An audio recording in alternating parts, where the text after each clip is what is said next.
Once, something happened that I never expected. I took my husband to the doctor for his usual checkup, but instead of everything being fine, the doctor said something really serious. Dr. Lawrence looked very serious and told me something shocking about my husband. I felt really scared and couldn't believe what I was hearing. My husband, who I always looked after when he was sick, was now someone I was afraid of. The doctor even said I might need to keep away from him for my own safety. This made me feel really anxious and frightened. Hi, I'm Betty Frieden, and I've spent the last decade working at a big pharmaceutical company. It's like a second home to me, a place where I feel comfortable and like I belong. Even though I'm 50, I still work full-time, and my coworkers really respect me for it. Not many people my age are still working, but I've always enjoyed it. I think part of the reason I'm so dedicated to my job is because I didn't get married until 4 years ago. My boss, Gerald, and I are close, maybe because we're both single. Once he jokingly asked if I was ever going to tie the knot, but I knew he was just teasing. Around that time, I was seeing Richard secretly, who later became my husband. Richard's a bit older, was married before, and like me, he didn't want kids. We met through a matchmaking service for people looking for companionship in their later years. We decided to keep our relationship a secret, not telling anyone about our plans, even though our boss joked about marriage. Eventually, Richard and I quietly got married without any big ceremony, just signing papers at City Hall. I was surprised by how simple it all was, but I was really looking forward to our life together. But then, with Dr. Lawrence's worrying advice, I had to rethink everything. My caring feelings for my sick husband were now mixed up with fear and doubt. Dr. Lawrence's words kept playing in my head, telling me I needed to do something to stay safe. Standing there, trying to understand what was happening, I realized I had to make a decision, and quickly. Suddenly, the life I knew and the future I imagined felt uncertain.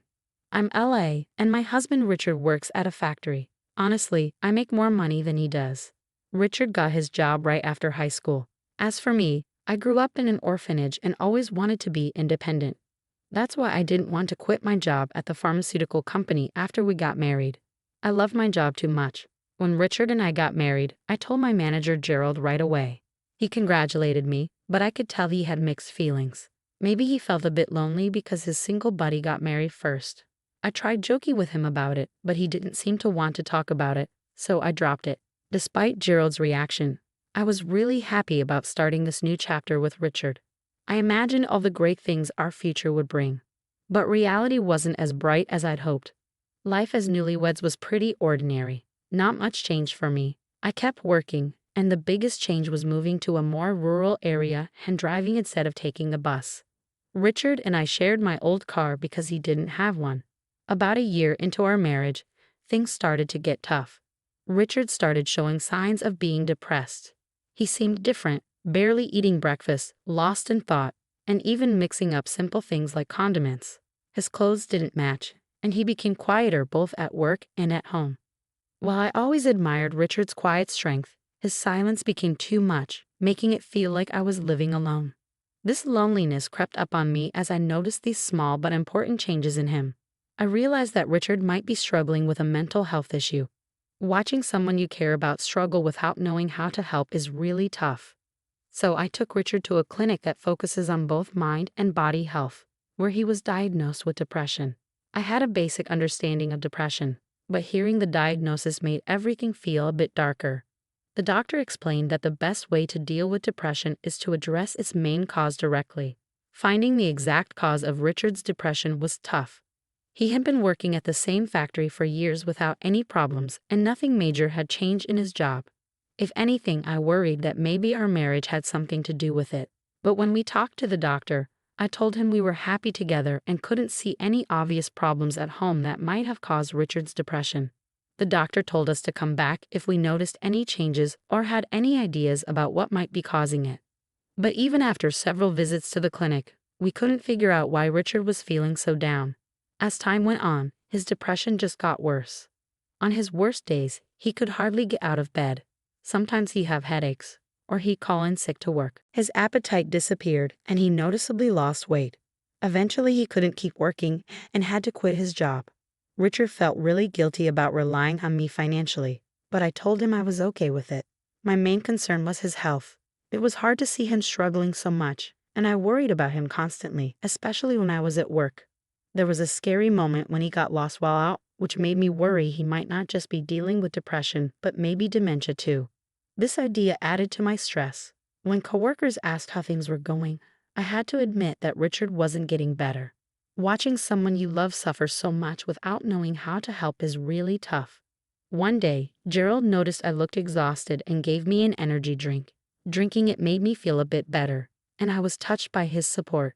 He reminded me that we're all in this together, and his words nearly made me cry. With everything going on with Richard, I hadn't realized how much stress I'd been carrying. I realized I had to hold myself together, or I might fall apart too. So I focused on my work, trying to keep some normalcy in our lives.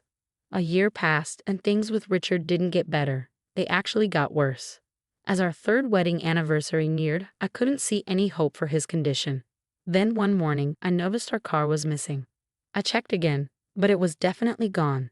Since Richard's diagnosis, I was the only one who drove it, and I hadn't used it since the day before, so it should have been at home. Worried, I asked Richard if he knew anything about where the car might be. He casually mentioned he thought it was there when he got home yesterday. I remembered he had gone out for a bit while I was at work. The doctor had suggested he try walking or jogging to help him cope. If the car was there when he came back, it must have disappeared sometime during the night. With the car gone, I had no choice but to use public transport, which made me about 10 minutes late for work. I told Gerald about the missing car, and although he understood it, he was puzzled too. He wondered if Richard might have taken it, but I didn't think so, considering Richard's condition and how he avoided driving since he got sick. It just didn't add up. Despite Richard's memory lapses and mood swings, I couldn't imagine him being behind the missing car. The car mystery added another layer of complexity to our already difficult situation. As soon as I realized the car was gone, I reported it to the police, hoping it would be found soon. But deep down, I worried it might be gone for good. And if that wasn't enough, something else strange happened on the day I was supposed to get my paycheck. I went to the bank and found my personal account was empty. I was shocked. We did have a shared account, which I checked next, only to find it was empty too. I was completely puzzled. Richard and I shared a joint account, but he didn't have access to my personal account, and he didn't know its PIN. Yet, somehow, all our savings were gone. I felt a cold shock wash over me, and when I got home, I confronted Richard. I asked him if he knew anything about the missing money from our joint account. He seemed genuinely confused and denied knowing anything about it. Because of his depression, I hesitated to push him further, worried it might make things worse for him. Richard looked distant, lost in one of his frequent dazes caused by his condition. I couldn't help but wonder if he could have taken the money without realizing it. Planning to discuss this with the police, I felt overwhelmed by the double blow of losing both our car and our savings. The financial strain was tough, especially since I didn't have family to fall back on. With the small community clinic unable to provide enough help for Richard, we decided to switch him to a larger hospital with more resources. They gave us a referral letter, so we took a taxi to our first appointment at the general hospital. The whole experience was new and a bit scary for me, and I felt uneasy throughout the journey. Richard stayed quiet, lost in his thoughts as we arrived at the hospital. Taking a deep breath, I walked in and handed over the referral letter at the reception, expecting a wait. The general hospital was bustling with patients, each waiting for their turn. After about an hour, Richard was called in for his consultation. While he went inside, I took out a book to pass the time. But hardly had Richard entered the doctor's office when a nurse approached me. "Excuse me, are you Mrs. Simmons?" she asked. I confirmed, and she said the doctor wanted to see me. Familiar with discussing Richard's condition, I assumed it was a routine matter and followed her, though with some anxiety.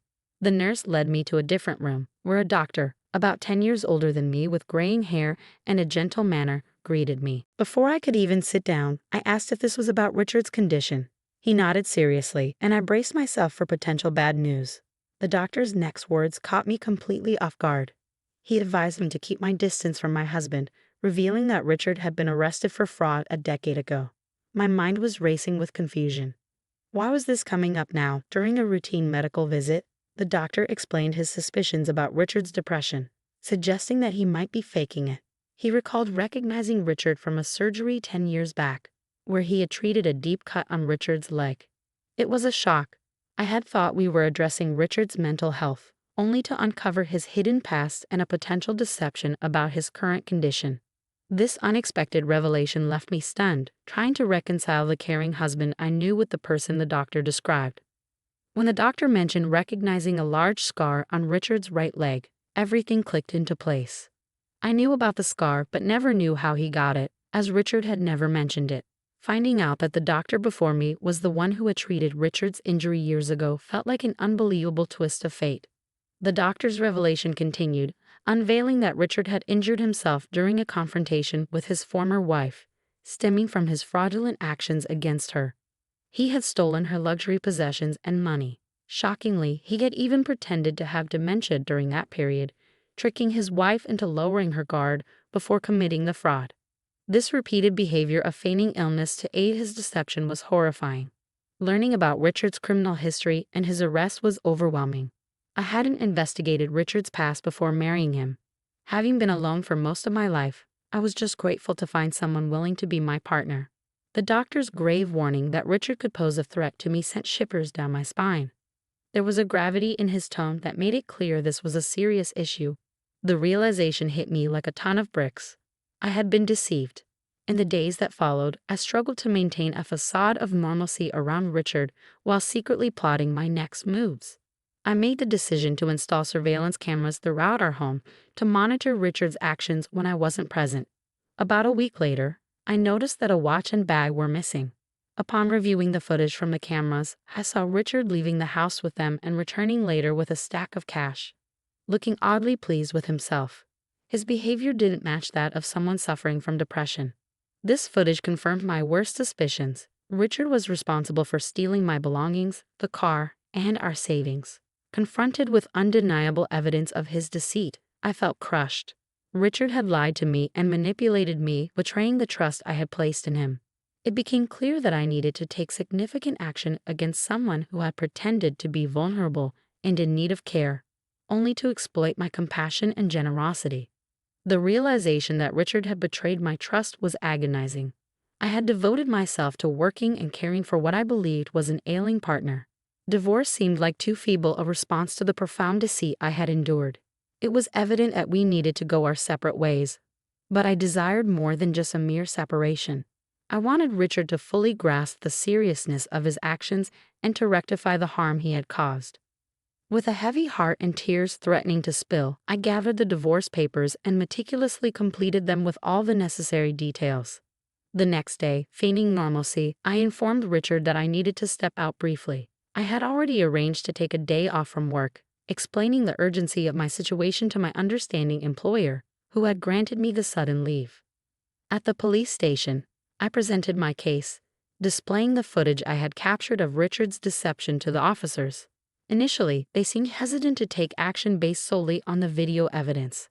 However, after confirming with the pawn shop where Richard had sold the stolen items and tracking down my car being sold as a used vehicle, the evidence against him began to accumulate.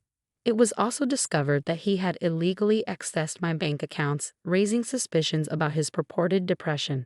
As the truth came to light, I was flooded with a complex mix of relief and sorrow. The police decided to move swiftly given Richard's criminal history, and they prepared to arrest him. Upon returning home with the officers in the early afternoon, I found Richard there, visibly taken aback by my unexpected return and the presence of the police. Despite the divorce papers clutched in my hand, his focus remained on the officers as one of them announced his arrest for fraud. Richard attempted to protest, citing his depression as a defense, but I knew better. The doctor from the general hospital had already cast doubt on the legitimacy of his claims regarding his mental health condition.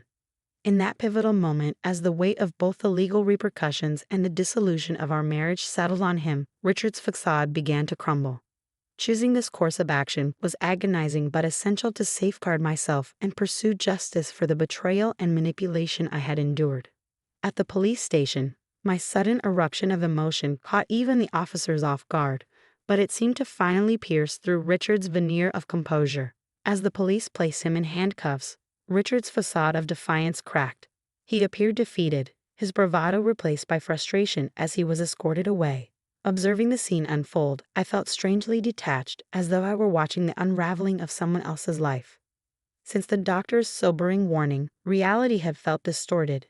Yet here I stood, confronting the stark truth of my circumstances, determined to forge ahead from the chaos Richard had wrought.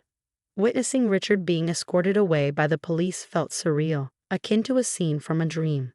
This moment marked a significant turning point, offering a glimpse of a return to the life I had known before the tumult of marriage consumed it. While a sense of relief washed over me, knowing I would no longer be ensnared in Richard's manipulative grasp, it was followed by a wave of loneliness. After waiting over 47 years to marry, the prospect of solitude once again loomed over my newfound liberation. 2 months later, our divorce was officially finalized. The process had been slightly delayed due to Richard's arrest, but as everything became official, my emotions had settled, allowing me to reflect on our shared history with clarity. Richard's future was uncertain, facing imprisonment for his second offense. I could only hope that this experience would prompt him to genuinely reconsider his choices.